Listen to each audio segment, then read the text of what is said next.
before, I'll say it again. You can't trust a forward. Listen to my words tonight. Don't just fall in love with my face. I used to be somewhat of a big deal, wheeling and dealing, no bucket in the warm-up, people carrying my bags in. How many times do I have to tell you through text, let's talk about the PK? That is a dirty hit that needs a response.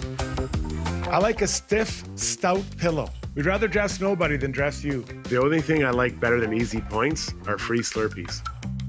Goalies embellish all the time. He tumbled over like he was hit by a Zamboni. Am I this good, or are we just winning by 7 goals, and that's why I'm out here? Just say, I know you're right, Struddy. Just get it out. I think I am the modern-day Ronnie Dangerfield. Yeah, I get no respect.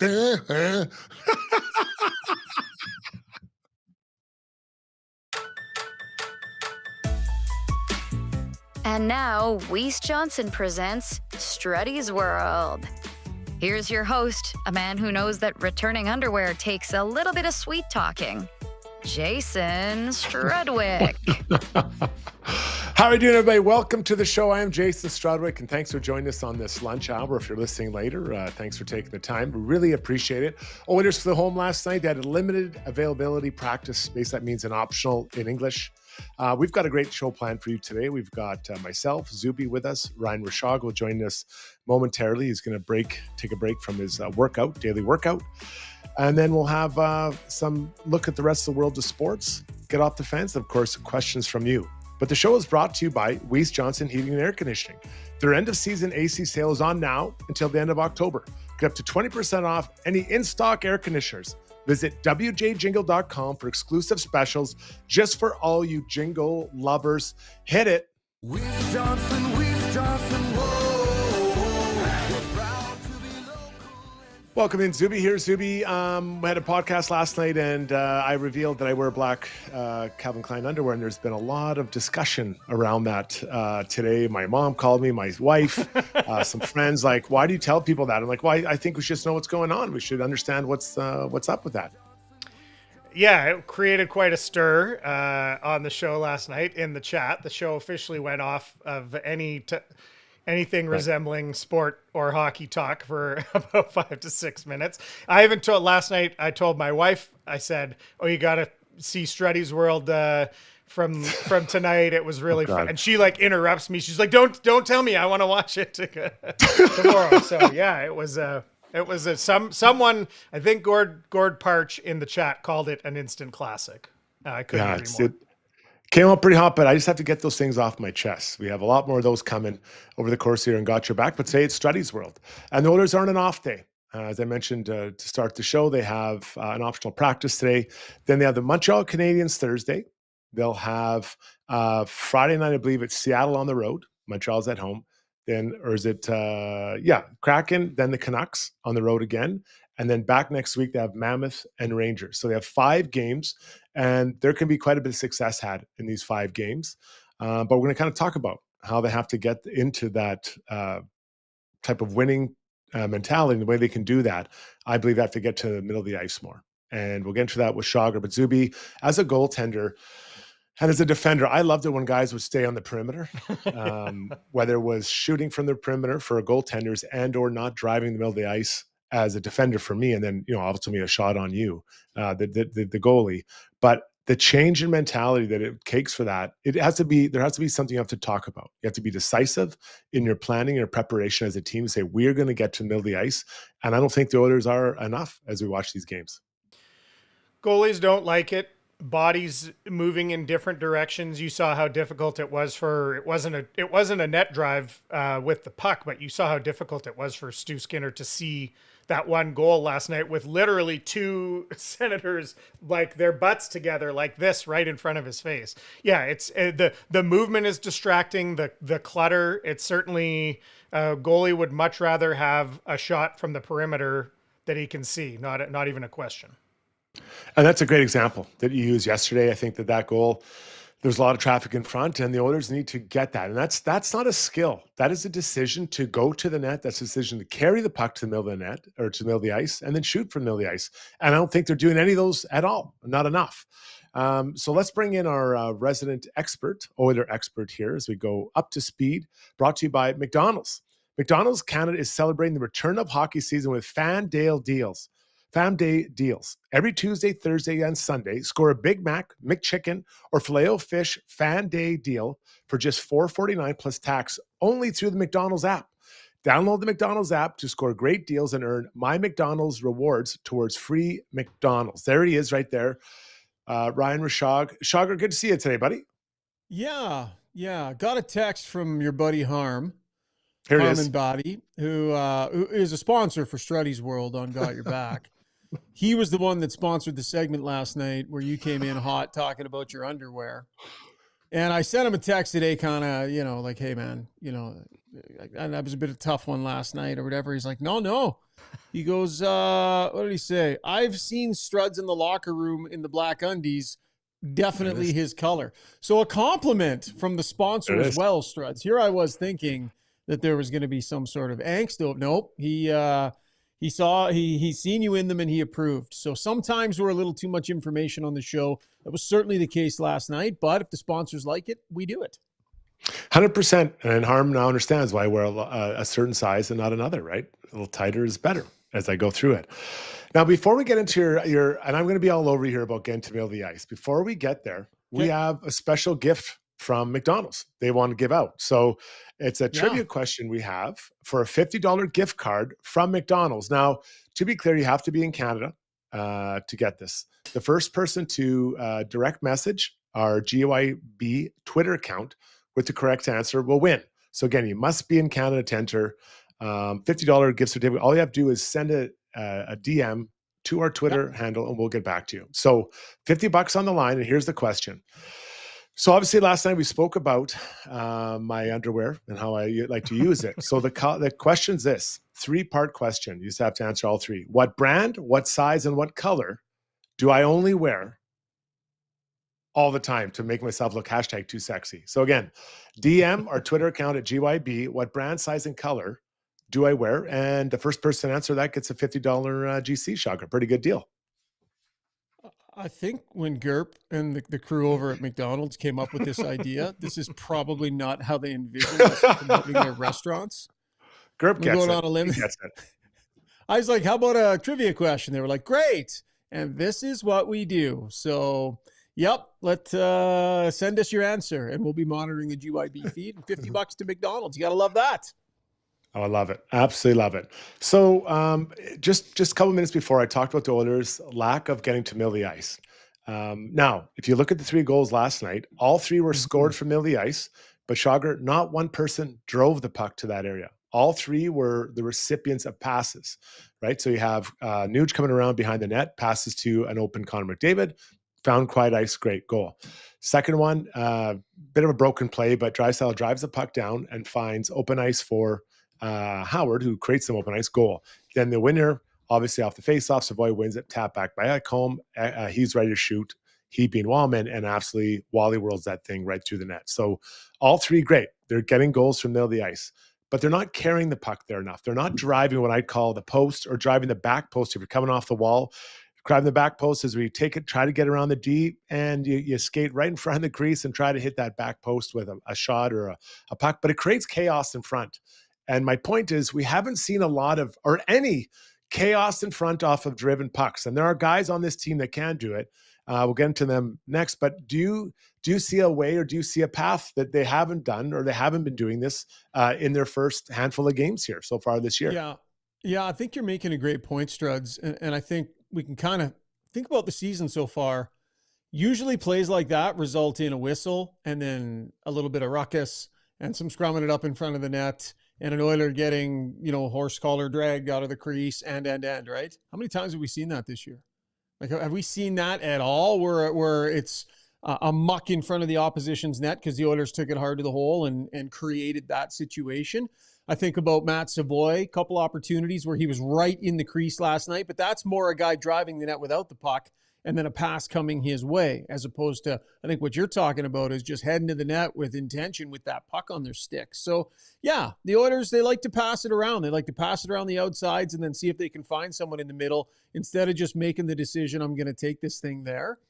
And I think over the long haul, that's more the recipe for more engaged, creation of opportunity. And we're not seeing a lot of it right now. But it's kind of funny, Struds. Like there's, this Oiler offense has been kind of sputtery here out of the gate. There's a bunch of things that we're kind of not seeing, and that's definitely on the list.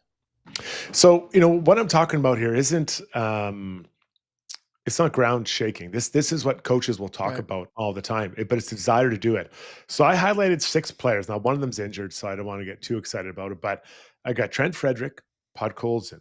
And again, these are players with the size and speed to be able to make this type of play. So Trent Frederick, Podkolzin, Leon Draisaitl, Connor McDavid. I've got Cappy, who's injured, and then Philp. Those are 6 guys I've highlighted up front. They've all played a lot this year. Obviously, Kapanen's out now, but at one point, that was half your starting lineup of forwards. They can do this, and we just haven't seen it. And when you do this, when you are driving the puck wide and you're driving towards the net, whether it's the close post or the far post, you're putting pressure both on the D-men and now also on the goaltender to have to react. And there's tap-in goals that happen in front. We go back a couple nights when the Leafs were playing against Seattle, and I think back to the comments from their netminders, Anthony Stolarz, and his frustration about how, there's people in his crease. He's getting knocked around. He said, our team can do it as well. Challenging his team to do it. On top of challenging arguably their second best player to be a better version of himself. But those are examples of goalies calling out his own team, not doing it. So I'm looking at that group of 6. I recognize Kapanen's out. You can put Savoy in there if you want. You can put Howard in there. Size might be a bit of a challenge, but speed isn't. It's an attitude. And I think if they do that, what you're talking about will open up. Those outside plays will open up more. And now all of a sudden those passes are open because teams are backing off. They're worried you're going to drive them straight back into their blue paint. The competition for ice time and spots on this team is real. Nobody's guaranteed a spot. Well, I shouldn't say nobody, but there's a lot of the grouping you're talking about shouldn't feel comfortable in their position in the lineup night to night. And isn't it funny, Struds, that if somebody were to, say, twice in one game, take the puck hard to the net, or twice in one game, throw a thundering body check in the corner and take the puck hard to the net and scrum it up a little bit, holy smokes, would that ever stand out? They would seem like the most emotionally engaged player on the season so far. And this is some of the easier stuff to do in terms of, they're not asking you to dangle guys and do things that their skill set doesn't offer them the chance to do. And they would stand out so much if they were to do it. So if Noah Philp, for example, were to do that a few times, man, he'd be hard to take out of the lineup because not many guys are. So it's not earth-shattering. It's not extremely difficult. It's just a willingness to do it and to understand it sets a good tone. It earns you your next shift. It earns you your next game. A lot of these players you're talking about are bottom-tier guys that are wanting to be in every night, and it would be pretty easy on the list of things like boxes to check, Struds, to be engaged and to earn your time. And the next opportunity is tomorrow against the Montreal Canadiens, a team that has 10 points already, trending in the right direction for sure. Kent Hughes, give him a credit. Gordon, both those two guys at the top of the food chain for the management group of Montreal has done a really good job turning this over, getting young players in. The trade for Noah Dobson, Suzuki, all these trades that, on its own, it's not, it's a good move, but together with others, it makes a big difference. Couple issues though. Caden Gooley out, often hurt defenseman. I really like him, but he's hurt. Patrick Laine also out right now. I'm not sure if they're really probably that upset about that. Patrick seems to become mostly a power play guy. No disrespect meant, although I guess that was a pretty good kick in his junk there. But they've got a good. It was a hard shot. It was, and I guess let's be honest. Like Pierre Engvall's out for the Islanders now for the rest of the year with ankle surgery. I don't think Patrick was crying over that loss. But the Canadiens are a young, fun team to watch. Really fun, led by Nick Suzuki, Cole Caulfield. I mentioned Noah Dobson, but there's 2 guys that I watched that I've seen them play recently, and I really like these 2. Remind me a bit of the duo, what they have at the Islanders. We saw Matthew Schaefer and Barzell playing together. Obviously, I'm talking about Lane Hudson, recently signed a massive extension. Great year last year. And Ivan Demidov, who came over from Russia last year, and now he's there this year. These 2 are dynamic. And, if you look at the game last night, they played about 4 or 5 minutes together. And when they're out there together, there's a lot of action. There's a lot to do. Yeah. A lot of high energy, mistakes as well, but there's a lot of things to do. So I guess defensively for the Oilers, you have to know where those people are. They're not the biggest guys, so stay between them and the net. Lane's a great distributor of the puck, great skater. Obviously, you got to stay in his way. But when you do get the puck, this is the opportunity to take against the puck against Lane Hudson. Great skater, not the biggest human. So there's not a forward on the Oilers team that can't drive that puck towards the net, put Hudson on his back, and try to make it happen. Lane will try to stop him by being quick and using his footwork. But Connor McDavid's got those things as well. So does Leon. So does Nuge. Yeah. So does, you just go on down the line. For a guy like Savoy, he should be looking forward to that matchup against him to be able to, not impose his will, but do what he wants, which is gets puck to the net, which goes back to where I started this whole thing a couple minutes ago. Yeah. So the Oilers know how to play against this style of defenseman, right? You've got Quinn Hughes in Vancouver, a very mobile, very offensive-minded, creative defenseman that can put the puck anywhere and surprise the hell out of you, and Cale Makar. So the Oilers know how to deal with a defenseman like this. McDavid and Draisaitl know how to play against a guy like this. He's young, but supremely talented, and it's going to be lots of fun. They've got some good young mojo on this team. Was watching a little bit of them the other night. Slavkovsky, kind of carefree, big guy, big smiles when he scores, good young energy. They've got Oliver Kapanen in there right now. Young guy, lots of energy and producing. These young guys are putting up some numbers too, so there's lots of confidence. And I really think that, remember when they hired Marty St. Louis, Struds, kind of when the hockey world was like, what? Like, this guy was coaching minor hockey a week ago. Like, what is going on, right? And yet here they are. And if you talk to media that covers this team regularly, they'll talk about Marty St. Louis' relationships that he's forged and developed. And I just can't help but think that part of the reason why we're seeing some youthful exuberance and success isn't the approach from Marty St. Louis in managing people, as much as games and hockey and all that sort of thing, but managing people in the right way, putting them in position to feel confidence and succeed. I don't know how long it's going to last. Even their goalie Dobish is a young guy too that's come in and off to a really good start here. But I think Marty St. Louis probably deserves some credit for the way this is all feeling synergistic in the early going. Yeah, he's an important part of it. The Habs are, I'm not, just so people understand, I coach U15 right now. It'd be like me becoming the coach of the Oilers. That's what it's like, because that's where Marty was. He was coaching U15. And it's good hockey, but that's a few steps away from the NHL for sure. And so I was one of the doubters in Marty St. Louis, but what he's done is pretty impressive with this group and trying to help them grow, become, better versions of themselves, but also better pros. When you kind of look around the whole situation, what they have, they're not the biggest team. The Oilers aren't a big team either. I think this is actually a pretty good matchup for the Oilers. Speed players to use them. Yeah, they've got Dobson on the back end. Matheson's a pretty big guy. Jack Guy's a big defenseman, but again, not the fastest guy. So I think he could be challenged, with speed. Going back again to my theme through here, using your speed, attacking, pushing the D-man back, getting to the middle of the ice. And up front, like Suzuki's not a big guy. Jake Evans isn't a big guy. Slavkovsky's pretty big, but he's a winger. But, Brendan Gallagher's not a big guy. There's a lot of compete. So I think this is, in a nutshell, Shauggy, I look at this as a game for the Oilers to try to correct some of the things they haven't been doing, which we've outlined, against a team I think can be had in that way. Doesn't mean they're a bad team. You don't get this 10 points in 7 games by luck, but I think the Oilers can like a reset button, say, we're going to do this. And I'll be watching for this tomorrow in the game against the Habs for sure. Getting them on the second half of their back-to-backs. They played the Flames, I believe, tonight. Good point. One thing I'm going to keep an eye on, Struds, Trent Frederick. We've been talking about him a fair amount on our show on Got Your Back the last couple of nights. And I want to see an active night from Trent Frederick tomorrow where he's being the guy that takes the puck to the middle of the ice, where he's being the guy that goes to the net and stands there and stands his ground. I want to see Trent Frederick elevating the competitive level in his game and carving out a little bit of space for him. And the reason why I'm interested in this tomorrow night, Struds, is because they got a guy named Arbor Jackeye over there. And he's a third pairing defenseman most nights, and he makes life really uncomfortable for other guys on the other team who want to play an aggressive style game. I want Trent Frederick to be the guy that doesn't care that Arbor Jackeye's in the building and is going to play that type of game. He's not going to have a conspicuously quiet night because that guy is in the lineup. I want Trent Frederick to barrel into this competition to establish space. I'm not saying that he has to fight him. It doesn't have anything to do with that. But Jack Guy is one of those players that can make certain guys be a little quieter on a given night. Trent Frederick needs to have a noisy night here at some point. So we'll know that he is doing that if Jack Guy has to respond to him, right? You don't want to go out there and say, hey, buddy, I want to fight you.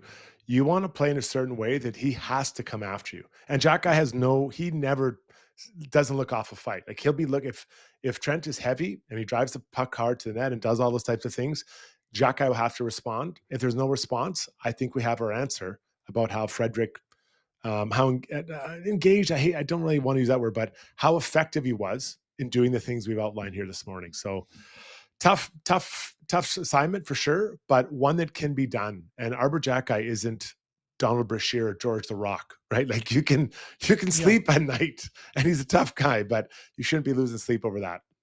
Yeah, I agree. And I'm not trying to put this undue pressure on Trent Frederick to go, fight every player who's remotely tough. That's not it. It's not even about a fight. But I just think, like, Trent Frederick was brought here for a reason. He has a skill set that not everybody has. He can play hard. He can go to the net, and then he can stand there and look you in the eyes, and he can take on anybody that wants to come at him in that way. That's why people are like, why did they give him this deal?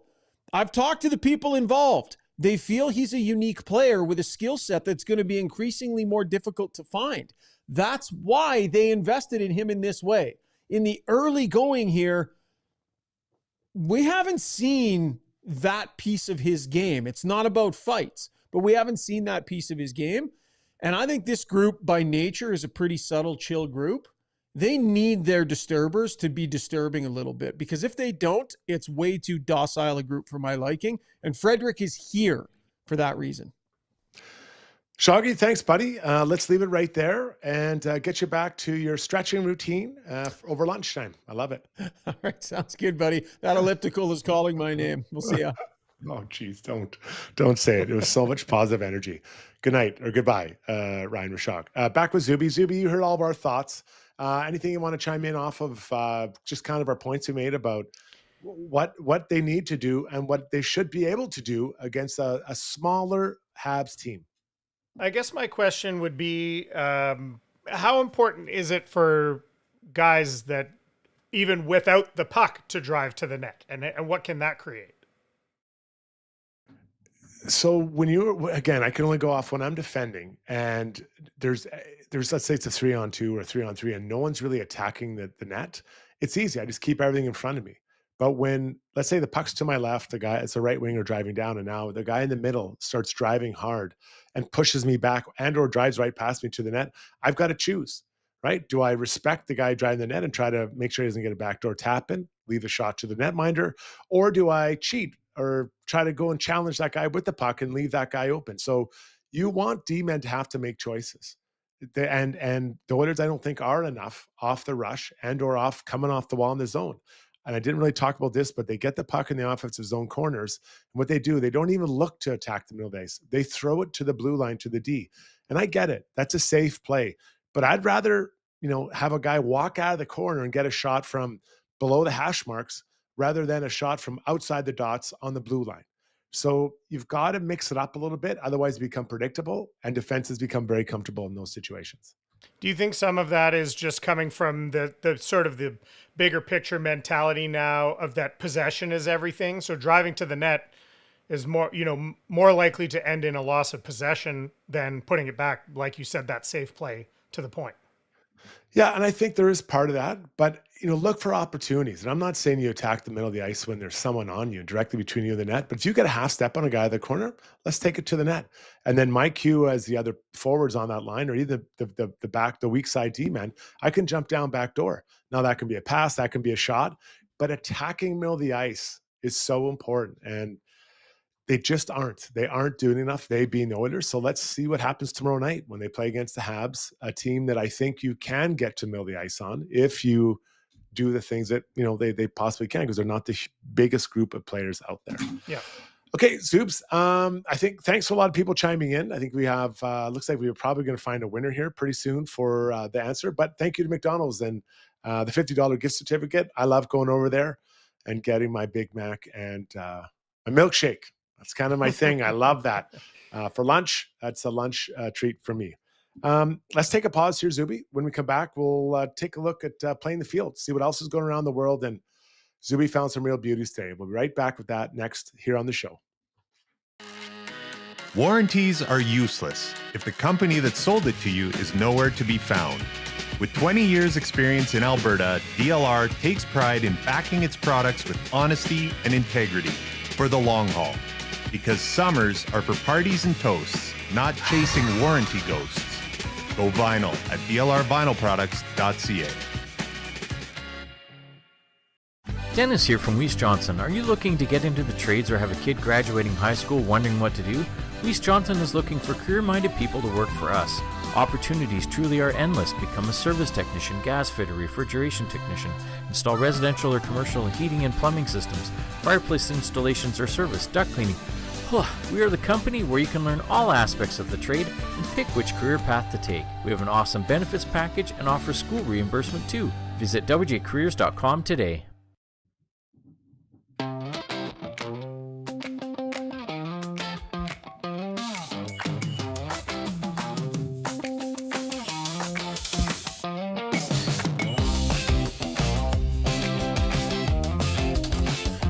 Welcome back, everybody. Jason Strudwick here on Struddy's World. Zubie with us as well. Great to have you aboard. Tell a friend if you like what you're hearing. You love the stream we have today. Let's get now to Playing the Field, brought to you by HSC Core Services. Need a safety program? They build it. Need it managed? They'll do it. Stuck dealing with those online safety registries your clients make you sign up for? Yep. They handle those too. And yes, they also do core audits. Visit www.hsccore.com. That's HSECOR.com for more info. Zubie, lots to get to. I think that the whole of Canada right now, though, has our eyes turned east or west, depending where you live, with the Toronto Blue Jays. What a great story the other night. They come back, they win that game. Heart attack Hoffman gets it done. In the ninth, top of the ninth, so they don't have to go to any more extra innings. And now it's the Dodgers. Oh, man, they are a monster. If you're not familiar with baseball, the LA Dodgers are, they're well-funded. They're very stocked with talent, with pitchers and hitters. And they stole, some players away from different teams. They are very disliked, I think, by most fans of baseball, but for a good reason, because they have been and are one of the best dynasties in recent memory for Major League Baseball. And the Blue Jays have to take them down. So not impossible. So I thought we'd each kind of maybe give a sense of what the Blue Jays need to do maybe to get after these guys. So do you want to start proposing an idea that will maybe help the Blue Jays get a win? Well, yeah, I don't know if I have any earth-shattering ideas. What I will say is that it seems like the key matchup is going to be the Blue Jays bats against the Dodgers starting pitching, because their starting pitching is remarkable. Shohei Ohtani is their fourth starter, by the way. This guy who's like just incredible. Crazy. He's their fourth starter. So here's the stat, Struddy, to this point. In 10 games this postseason, this comes from SI, SportsIllustrated.com. In 10 games this postseason, the Dodgers rotation is a combined 7-1 with a 1.40 ERA, 0.75 whip, and 81 strikeouts. That's the starters, Struddy. So that's the big, without a doubt, the big matchup. But the Blue Jays are this team. They get hits from 1 to 9. They create difficult at-bats, long at-bats with tons of foul balls, and they put balls in play. So that's the key matchup. I mean, they can do it. They can, if the bats are not silent, they can absolutely make this interesting and maybe even win it. In a nutshell, I'm going to come over the top on you. What the Blue Jays need to do is get those starters out there ASAP. If those starters are able to go 5, 6, 7 innings, the Blue Jays are in trouble, because that means that the Blue Jays aren't getting runs off those guys. And the weakness, not unlike a little bit like the Blue Jays or the Achilles heel of the Dodgers, is their bullpen. Right. So if you can get to their bullpen, especially in game 1 or 2, let's say they can get to Snell early and he's out in 3 innings. Well, now that taxes a bullpen. And now these guys have had days off, but you have to get there. So what the Blue Jays do well, and what they aren't a big strikeout team. And actually in the playoffs, their strikeout rate has gone down. So just as you mentioned, they're really good at fighting for the various long bad bats, but they don't strike out. And I think that's the formula. So I have to be patient, but still be aggressive at the plate. Make sure you're making these not one hit and out or, 2 pitches out. They have to stay in there and grind and get these guys 20, 30 pitches in over a couple innings to wear them down. They're elite. They're starting pitchers, elite. But the Blue Jays are pesky, and I think they can hang around, but they have to get to those guys. I bet you every game they get to a starting pitcher, they'll win. The ones they don't, they'll lose. It's been the recipe so far to get those guys out and having them pulled in the third. You get the starting pitcher out of there in the third. It's like starting a whole new game again for the managers of the opposition to have to figure out how they're going to manage a bullpen for 2/3 of a game instead of 1/3. Do we want to throw a prediction here before we move on, Zub? Sure. Do we feel up to that? God, because I have a heart one and a head one. So I don't know. I guess that's 2 predictions then. Do you want to chime first? Or you want me to go? I'll go head and heart together. I'll say Blue Jays in 7 at home, back at home. Oh, could you imagine that would game? Be so incredible. I don't even want. I mean, the last game was so much fun. Game 7, just this last series. So my head says Dodgers in 5. Honestly, I think they're pitching so good, and I did, but my heart says Blue Jays in 7 as well. I want it to happen.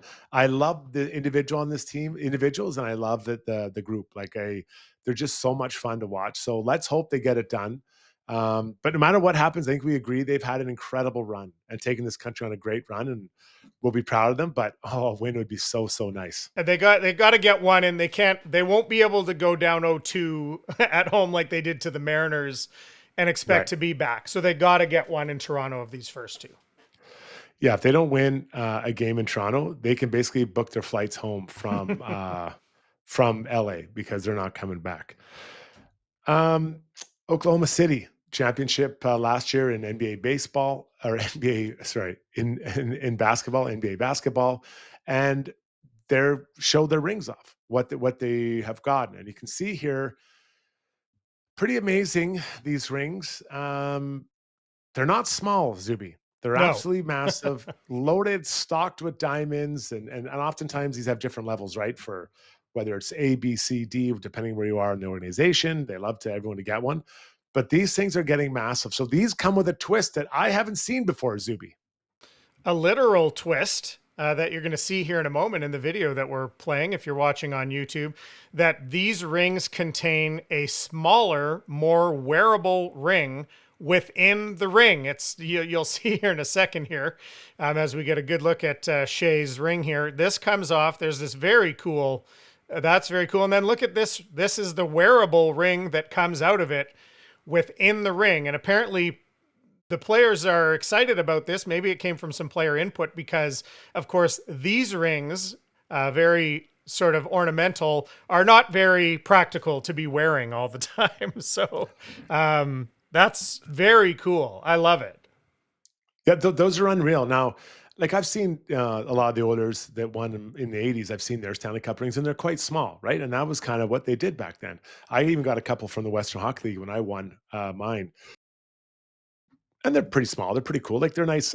I to be honest, I don't really know where they are, but I actually love that ring that was inside that other ring. I'd wear that. Yeah. I believe it has everyone's number on the team, not phone number, but their jersey number. Yeah.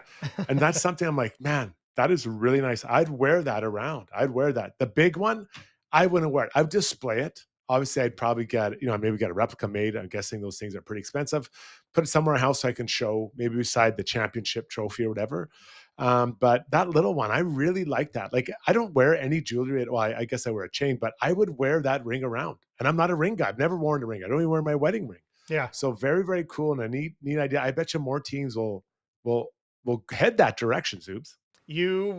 You won't. Yeah, I think they will. I think it's definitely going to be copycatted by the other leagues for sure. You won't believe this, Struddy, but in my beer league, I don't know if every beer league does this, but there are rings now. I think it's only just come in like the last year or two. But you actually, every player on the team gets a ring as part of the winning the championship. And I'll tell you, Struddy, I've never been more motivated. I want one of those rings so bad. It's cool. It's a great idea. Yeah. That's a nice touch. That's a really nice touch. I give you credit to your league because that's a really cool thing to have. And I think it would make people want, like you say, want to try pretty hard because you get those rings, you can flash around. A ring is forever. Walk together forever. Next up, this is slowly becoming not my worst nightmare, but just something I don't like. I've been very honest about what I think about review in sports. Probably sound like an old guy yelling, but I don't like it. I believe that you leave it on the field. If you can't see something in real time, I think that the refs, they've missed it. And if they can't see in real time, well, that's it. Well, Roger Goodell made an announcement that he expects AI to help officials in the future. So let's hear from AI. He was on Wits podcast here. Fits and Wits. Fits and Wits. Yeah, Fits and Wits. Sorry. The game is getting faster. It's harder to officiate. I think our guys do a great job, but there's no such thing as perfection on the field, whether you're officiating or playing. And what we want to do is get it right and avoid the big mistakes because it should be decided amongst the men playing the game. I don't like this. I don't want computers or AI to help because where do you draw the line? Every time a ball's placed incorrectly, every time there was an interference, or every time there's pass interference, do you call it? Because once you open that door, you have to just let everyone walk through. So everything's reviewable. And honestly, the refs or the officials on the pitch become secondary to people who are the AI who have access to all these little digit points and data points. So Zub, I don't like this at all. I understand it. I don't like it. It raises a lot of questions. It is kind of a slippery slope if you say, okay, well, you have 2 challenges a game, but if the AI can make the decision so quickly, then why have the challenges and just have the AI do it for every play? So, and I also think a byproduct of this, and I think we've already seen this, I feel like we've seen this a little bit in the NHL, at least especially, is I think the officials become a little bit complacent. I think their overall sharpness slips a little bit because they know they've got that as the backup. So I don't like that aspect of it. I will say, and we talked about this one of the first episodes we did last year, I am glad they're putting in the strike zone thing in Major League Baseball. That's good. That was in preseason last year. They're going to have it next year in the season. And I like that it's quick. It's really quick. It's still, you only get 2 challenges unless if you get it wrong, you lose a challenge. I still think it's going to be very strategic the way it's applied, but it is a slippery slope, Struddy. I'm not sure. How about we just have AI simulate the games and then we don't even have to play it, right? Like, just have robots, just robot players, right? They don't even need to, then they're perfect and no one ever makes a mistake. Listen, it's coming. I'm not going to be able to stop it. But trust me, in 5 years, you're going to wish we'd go back the other way. I really think that's the case. Lastly, the Winnipeg Jets, they do a lot of good things with their different promos and things like that. And they're a good team, well-run team. And they announced their Jets goal songs. So everyone got to pick their own goal songs. And Zubie, this is your little treasure. Maybe throw it up. There are so much variety on this one. It's unbelievable. We've got, obviously at the top, you got Neil Diamond, you've got a couple AC/DCs, you've got rap, a couple I think are maybe some kind of dance music. Any one of your favorites in there, Zoobs? Well, I'm a big Kim Mitchell guy for sure. So Go for a Soda on there made me smile. You must have been happy to see ABBA.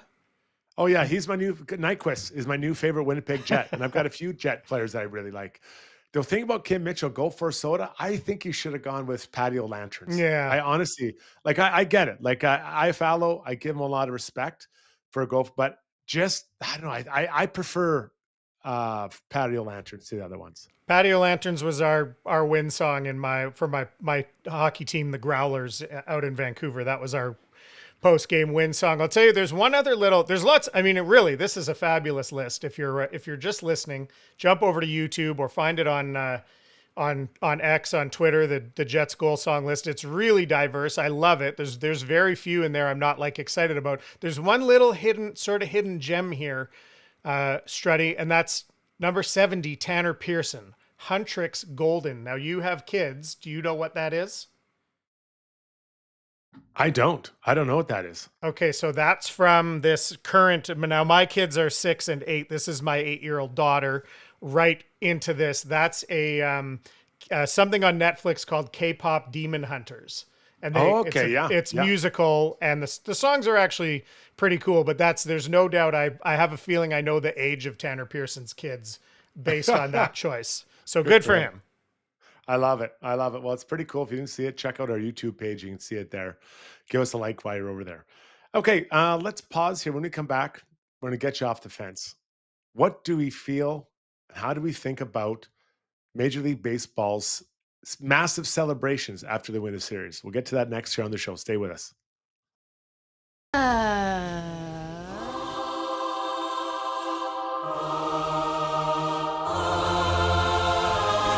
The new McVeggie, now at McDonald's. So at Timberhouse, our guiding philosophy is naturally inspired living. We believe that through design, we can solve problems and enhance people's lives. We follow biophilic design principles in all of our builds to incorporate natural materials, natural light, to enhance all the spaces in a home. When you have your space perfectly reflect who you are and what you value, and it's made well, we think that that just leads to better living.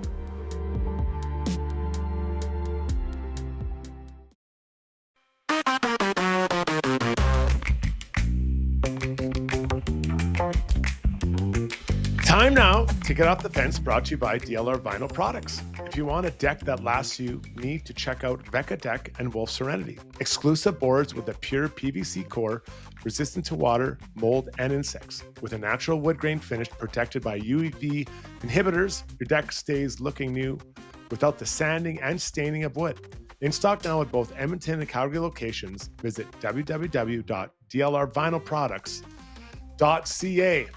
All right, Zubie. I have group texts with my buddies, and there's so many people on the fence, both sides, of what Major League Baseball teams do for celebrations. If you're not watching baseball, after they clinch a spot in the playoffs, after they clinch a win in the playoffs, or in the case you win the AL pennant or NL pennant, the parties in the dressing room seem extreme.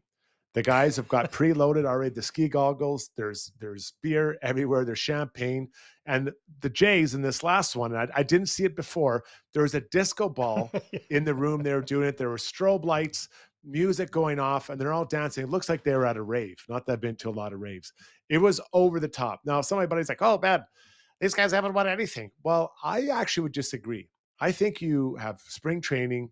You have 162 games. You slog it out. Yeah, you're getting paid, but it's still tough.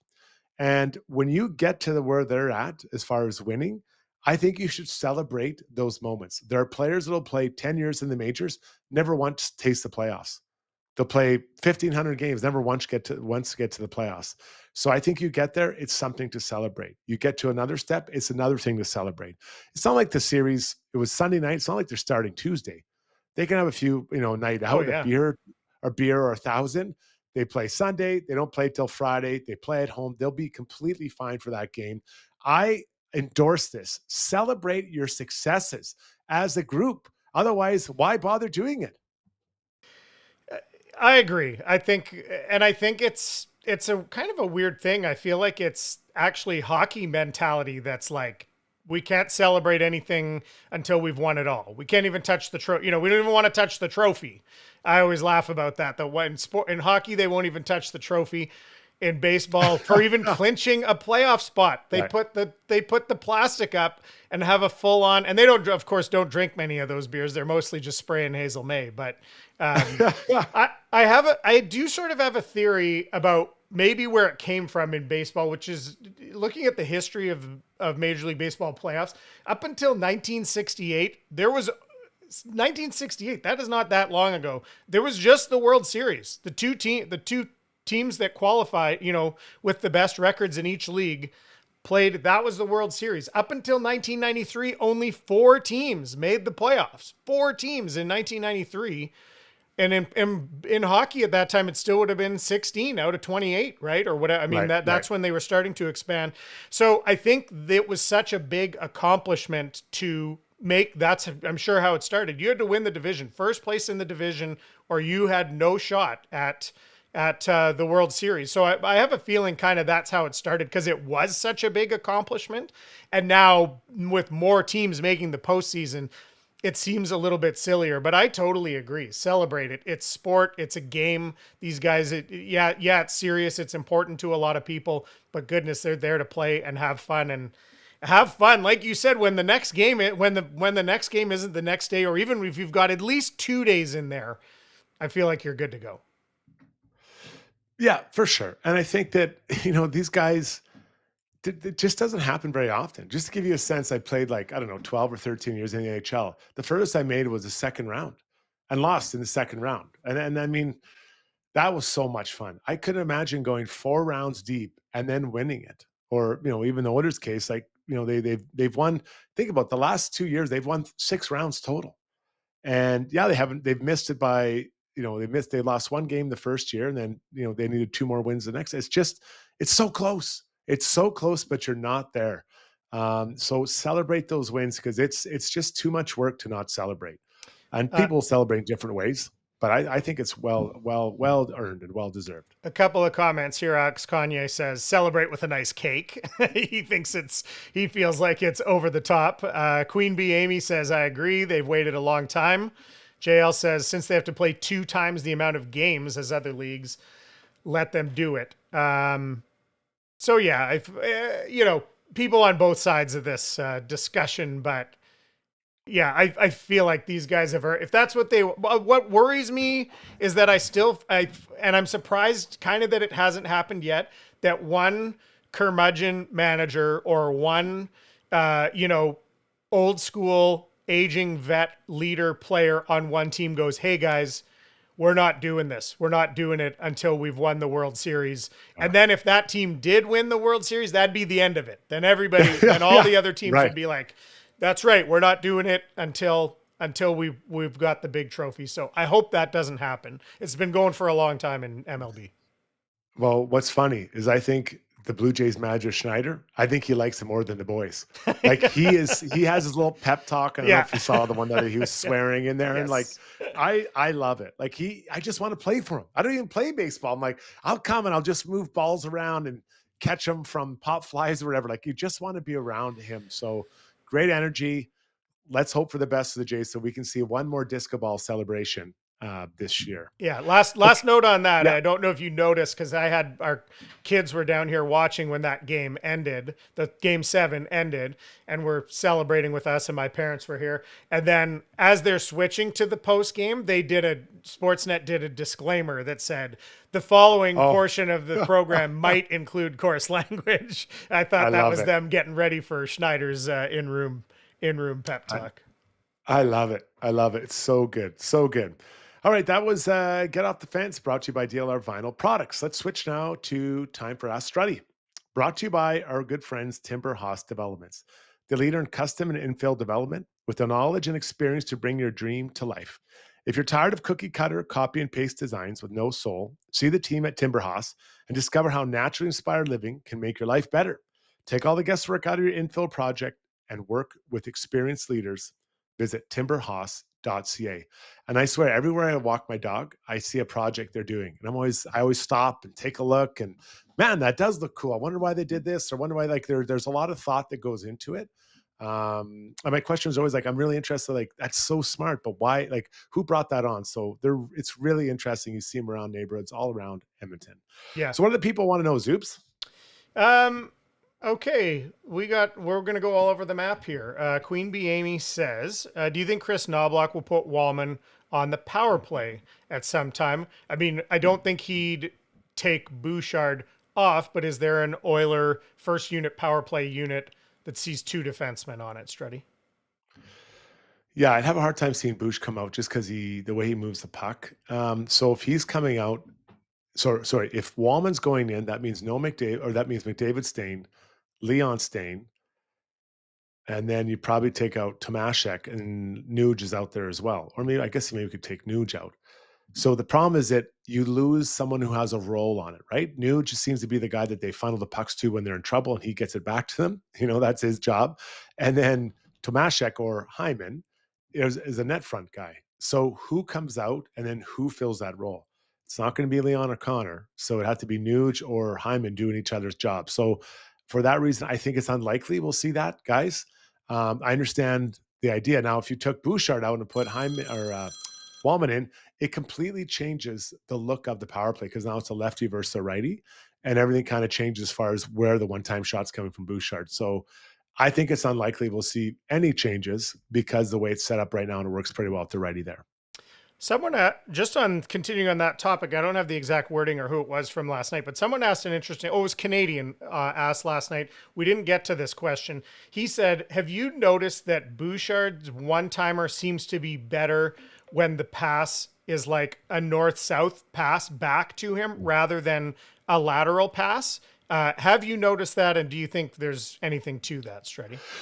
Well, I didn't score a lot of goals off of one-timers, but I can tell you I'd rather have it come straight at me rather than off to the side, because when it's off to the side, you have to time it a little bit differently, and you want to make sure you get your wood on it. When it's coming straight at you, you don't have to kind of gauge how fast it's coming. You just get through and swing. So it's a little bit different. So it's easier to shoot when it's coming that way for sure. And I think that would be true for anyone who shoots one-timers. The big guy over on Twitter dropped this question in early, and I know you kind of how you feel on this, Struddy, but maybe you can expand on it. He says, how important are players and lines with roles and identity? Should the Oilers construct an energy line and a shutdown line? And if so, what would that look like to you? Yeah, you want to have some identity. I think a couple things are going to challenge, though, for Knoblauch with this is that he has quite a few new players, and he's trying to understand how they work, how they work best, and what situations put them in to have success.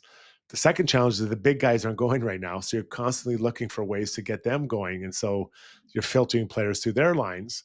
And without Hyman, I think Hyman's a steadying force that helps calm things down. The last thing is, energy line and those types of things. I think it's changed a little bit, like a checking line, that more traditional role.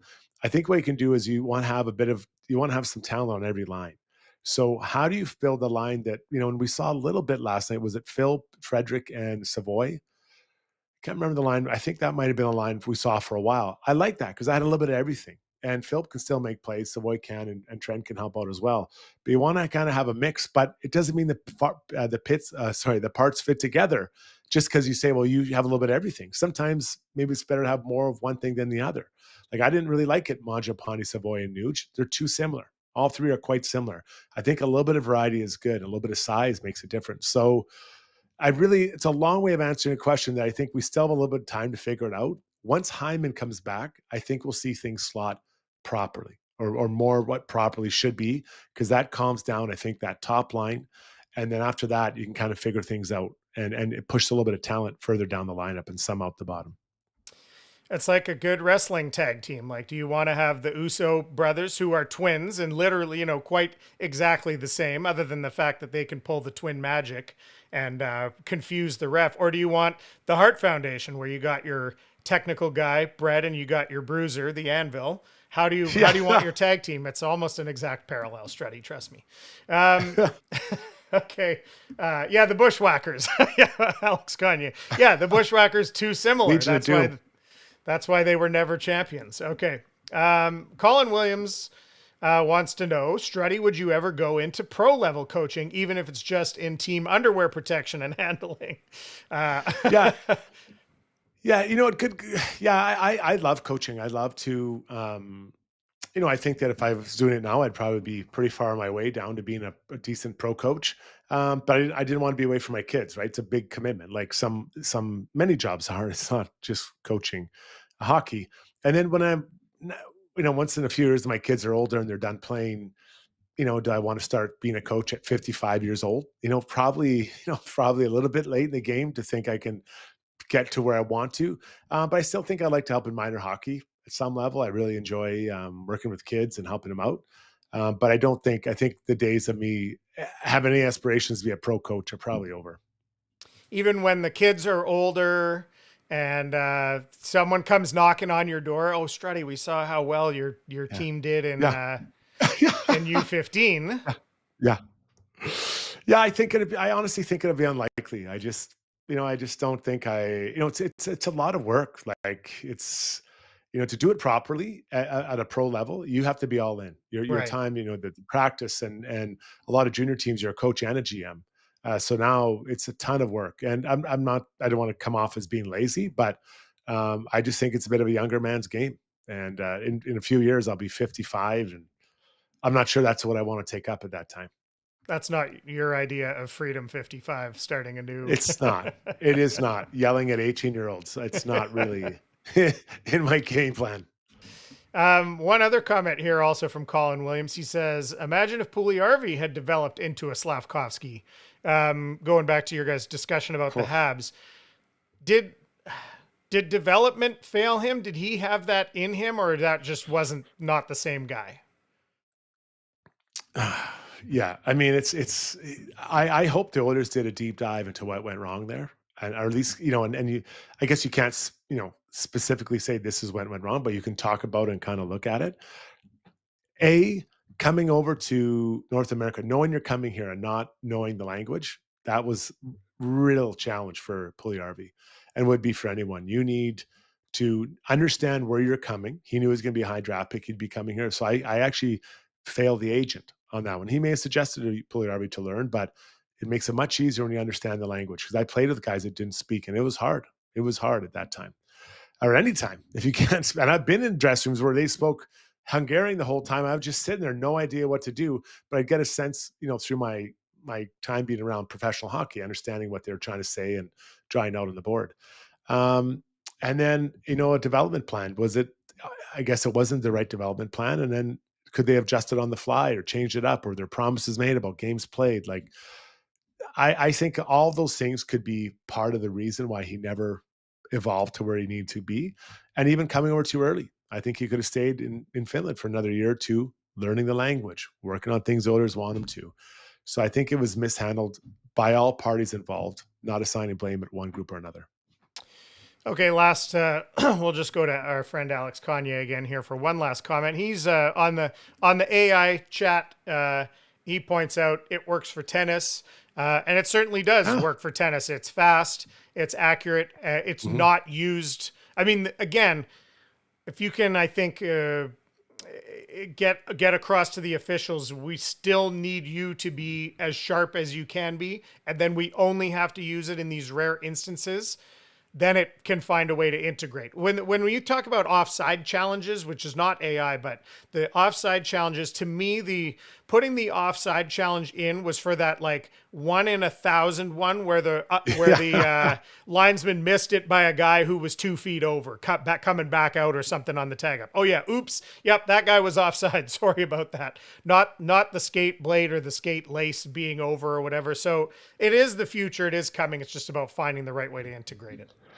Yeah, and Alex makes a good point with that, because I have seen in tennis where they can challenge, and I suppose that's probably the right place to use it, because but again, you can't see it at eye speed. So are you neutering the ref there? But listen, whether I like it or not, guys, it's coming, and it's good. 5 years from now, it's going to be all over sport. Well, it's already everywhere, but it'll be even more so. And I tell you, we're going to want to have it back. We're going to want, because it takes the humanity out of it, of what we see. Someone will start a new league, Struddy. All human refs, no AI. That's what that'll happen too. That'll be the further evolution of it, removing the AI altogether. The Great Rebellion. Push back away from AI before we get attacked by the AI, like in Schwarzenegger movies. Okay, buddy. Thank you for this, and thank you for all your questions. I mean, that was great. Ask us Struds. Ask Struds anything. Fantastic stuff. So that's it for today. Thanks for tuning in. If you like what you heard, tell a friend, pass it on, let other people know what we're doing here on Wednesdays on the afternoon. We have got a podcast tomorrow night, Got Your Back, after to be a lively Rogers between Habs and Oilers, which will be fun. Zubie, any other thoughts here? No, it was a pleasure. Fun show. Glad to have everybody on the stream. It was really great.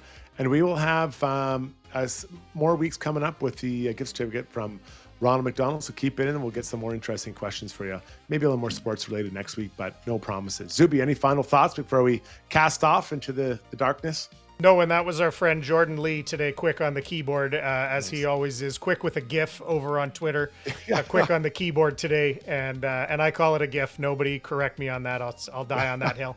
And so we'll have a new winner next week. Okay, well, we'll look forward to that. Tune in next Wednesday, but in the short term, tomorrow night, Got Your Back, Brownie, Zubie, Shaugger, and myself. And Calvin Klein will be there as well. Thanks for tuning in, everybody. We'll talk to you tomorrow night.